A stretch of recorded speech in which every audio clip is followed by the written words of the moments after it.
Currently, I haven't had much chance to look at film. I was so involved in working to get the head football coaching job at Vanderbilt that I didn't look at any recruits. I didn't look at any. My mindset was single track, laser focused on getting that done. Once that didn't happen, and I was able to, move forward. And talking with James, I kind of know what the roster looks like, but I haven't had a chance to look at any film or do any type of evaluation. I haven't met anybody. I've met one player, Bill Belton, stopped by our offices a little bit earlier, and I had a chance to talk with him just briefly right before we came over here. So. I'm excited to get to know the guys. I'm looking forward to it. Change, and I put this up on Twitter, is that change in life is inevitable. There's always going to be change. Something you're going to have to deal with. Change in life is inevitable. Growth is optional. You choose how you're going to let change affect you, or how you're going to affect change.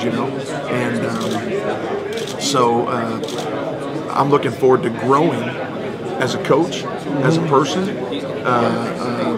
as I go through the process with these young men, just like I did when I got to Vanderbilt and had incredible relationships there, just like I did when I went to Tulsa and West Virginia and so on. So I'm looking forward to the growth process. How did you get so involved in social media? I mean, you just mentioned Twitter there. I mean, right. Even in the last couple of days, I've followed. Look how much you're posting. I mean, if you go back, it's kind of funny. I remember when I was at West Virginia. Well, actually, when I go back to when I was at Clemson, this would have been in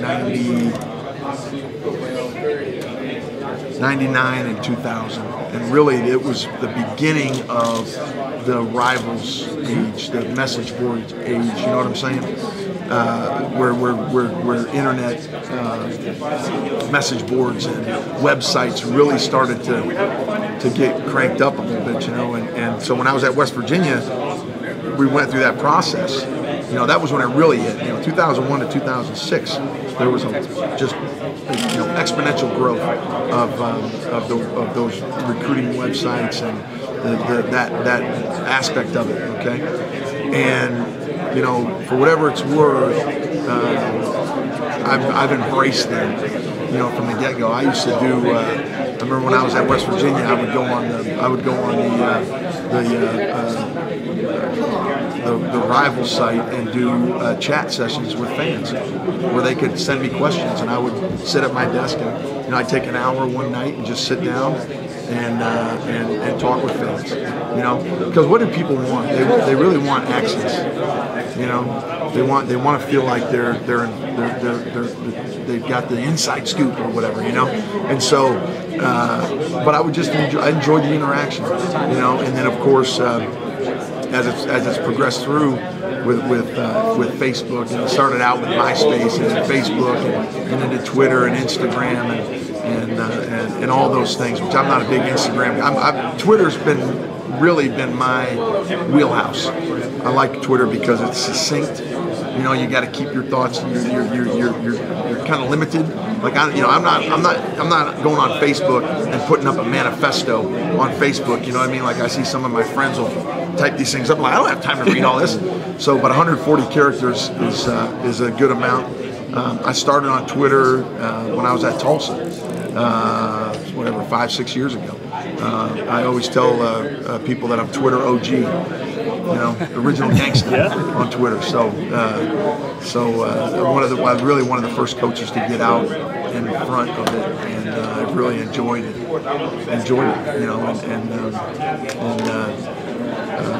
Again, bringing access to people, where they feel like they can. Your tweets seem. I'm sorry, I don't mean to. Go ahead. No, that's fine. Your tweets seem to be well thought out, though, and reasoned, and a lot of the Twitterverse, that's not the case. I saw something you posted last night to prospects. Right. I try to use it to educate as well, and understanding that social media is. Here's what social media does. It feeds the narcissist in us. Okay. Whether we like it or not, everybody kind of thinks that the world revolves around them. You know what I mean? That's their mentality. Hey, this is about me. So it feeds a narcissist. But you can't let that become what you have to understand the power of. There's tremendous power in social media. From a branding standpoint, I think last night I posted a thing that said, this is your opportunity to tell the world about you. So what is your brand? What are you creating? And so yes, there is a lot of thought, and I don't just, post up. I'm going out for a cheeseburger or something. Now, I will post about food. I'm not scared to post about food. I'm going to tell you this now.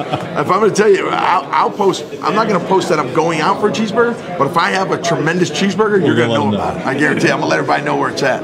So, but I think there's an opportunity there again to create a brand as to who you are as a person, and certainly when you're dealing with, like, my kids have Twitter. My two oldest, my son, my youngest. My oldest is 17, Trey. My daughter Bailey's 15, and I have an 11-year-old son, Cade. And my two oldest have Twitter, and I monitor it. My son, would put up one time, I hate algebra. What is algebra worth? Right? I mean, I'm like going up to his room, kicking the door in. Hey, what are you doing? You can't put that up there. What if your algebra teacher sees that? Right. Now you've just devalued your relationship with your algebra teacher. Understand it. There's power there. It's not just about me telling you every single minute of my day. It's an opportunity to sell yourself and to create who you want the world to see. You know what I mean? So, because every time you hit send, billions of people see it. One of the quotes I got from a guy, we had a guy come in and talk about social media to our players at Vanderbilt. John Acuff is his name, and he's a local guy in Nashville. But he said, Twitter right now, this very minute, is the smallest it will ever be, because every second it grows. So every time that you post something out there, just think about how many eyes are going to see that. And so what are you saying about yourself? It's important. What do you like style-wise as an offensive line coach? We're just getting to meet a lot of the guys here, and we've seen some people with loud, boisterous personalities and some more reserved. What would you define your style as? Is that a tough one, or is that a... Well, I'm very demanding. No one is ever going to be perfect all the time. Okay? But if you strive for perfection, then you can tolerate excellence. You understand what I'm saying?